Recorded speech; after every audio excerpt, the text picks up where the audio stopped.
Classic Oldsmobile here. It's been a little while since I put up a video, and I should have probably started this sooner, but I wanted to get into showing you what I'm in the middle of right now. So about a week ago, I noticed that this end here of the gauge cluster stopped lighting up. Occasionally it would come and go, and then it just stopped. Pulling the bulb out, it definitely looks like it's seen some better days. And even if it was a fitment issue, I figured I would replace the bulbs and make sure it has a good fit. Little did I know the kind of issue this was going to be. And I couldn't find any videos on YouTube on how to do this. So this is, again, for those that don't know, this is a 1983 Oldsmobile 98 Regency Brougham. Now, where I am currently at, now it might be a little messy in here because I got gloves and tools and everything, is I removed the initial surround, which is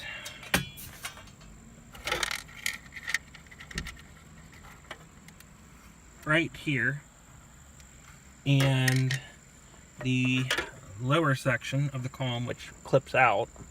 I had to remove the headlight knob, and there is a little retention clip in here that you have to push and then pull the knob off.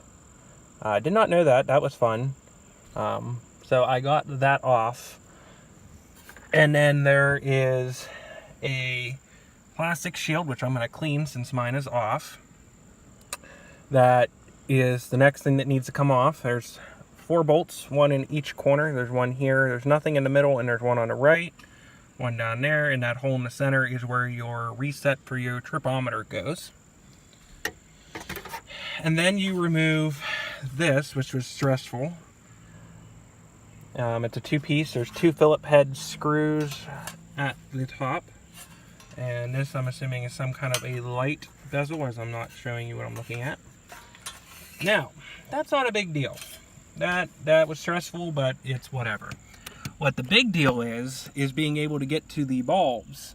And if you can look, you may just see the tops of them right above the 80 and right to the slightly to the right of the 5, almost in between the 5 and the 10. This needle, from my research that I've done, a little bit that I've done, which is not very much because there's not much on these, is there's no way to remove that needle. From what I understand, it's a complete piece. I could be wrong. I don't know. I removed those 2 little nuts and tried to pull that needle, but I was not going to force it, as in these parts are not easy to find. Now, there was times that I did have to pull the car down into first and second to be able to get things out of the way. But there is also 4 bolts, fasteners, whatever you want to call them here, that go here, here, and then there's one up in this corner, up by the 85, and one over in that corner. Once you do that, you get just enough wiggle room to very carefully pull this out and try to sneak behind it. Now, I guess you could disconnect the Speedo cable. However, this car is over 30 years old, and I'm trying to not stress that cable or pull that cable. I'm crossing my fingers that it still works after this.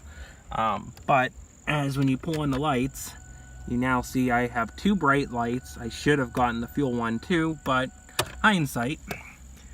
So yeah, that's how I went about replacing the dash lights in the gauge cluster of the 83 Oldsmobile. Now, if anybody else has done this and has any tips, I'd be glad to hear it, as I'm sure this probably isn't the last time I'm going to have to be in here, being that it was kind of in and out. I'm hoping just replacing the bulbs and reseating them will fix it. I'm not sure. Hoping that's all. But yeah, this is the... Now, something else you want to be careful of is when you start to pull this off, make sure you have this knob off first. I wasn't aware of how it pulled off at first, and I had a little bit of fun with that. I'm hoping it'll be alright, but it kind of boogered that up a little bit. I think it'll be fine. I can find that piece if I have to replace it, if it bothers me that much. On another note, this is where the stock gauges would go if this had the auxiliary gauges. I believe for temperature and oil and volts. They would go down below there, and there should be right back there. You can see where they would be if they were there on the back of this. But yeah, that is my interesting working with the dash lights in this car. Overall, since the last video, I haven't had any major issues. It just got a new inspection. I got another set of new tires for it. I had to have the windshield replaced. I believe I mentioned that. I'm not sure. Due to a rock chip that took it out and cracked it. So that was replaced. Overall, it's been reliable. You can see it now has 63,949 on it. I bought it with 54,291. So we're getting up to the 10,000. I just passed my 3 years of ownership in August of the car. Honestly, it's been one of the most reliable cars I've owned. So yeah, I just wanted to bring you along. Anybody out there looking to do this, they might be able to get some inspiration of how to go about it and know what they're in for if you're looking to replace this. I would imagine this could also apply to the 88s, the Oldsmobile 88s of the same generations, along with the custom cruiser one that is based off of the big platform, not the Cutlass cruiser, the classic cruiser, the full-size Oldsmobile one. It had the same dashboard as well, so I'd imagine it's the same. But if you've ever tried to track down any of these odd parts, good luck. I've been personally on a mission to try to find a custom cruiser piece for the later year custom cruiser that had the full-size GM 80s, early 80s, late 80s, early 90s din and a half radio slot. So I wouldn't have to cut this. As you can see, I have this just mounted temporarily down there to get some better tunes. It is gaudy. It looks like crap. I do want to build a mount for that eventually if I don't find that centerpiece to be able to put a new radio in it. This one works, but it is a analog tuner, and driving down the road, you got to constantly try to tune it to get the station in. It doesn't have very good fidelity. The cassette deck worked for about 30 seconds when I first was with the car, and I think the belts had enough. So yeah, that is the story of the day. I just wanted to give you a little update, and I'm probably going to post this dealing with the gauge. I might come back with a update once it's all back together. I wish I would have started filming sooner, but I gave you the gist of it. What I used for the job was a Phillips head screwdriver, a pick. I used that pick on the tab in there, just pulling it down and then it releases, or pulling it back. I believe I pulled it back and then it released off the, so you want to pull this way up on it.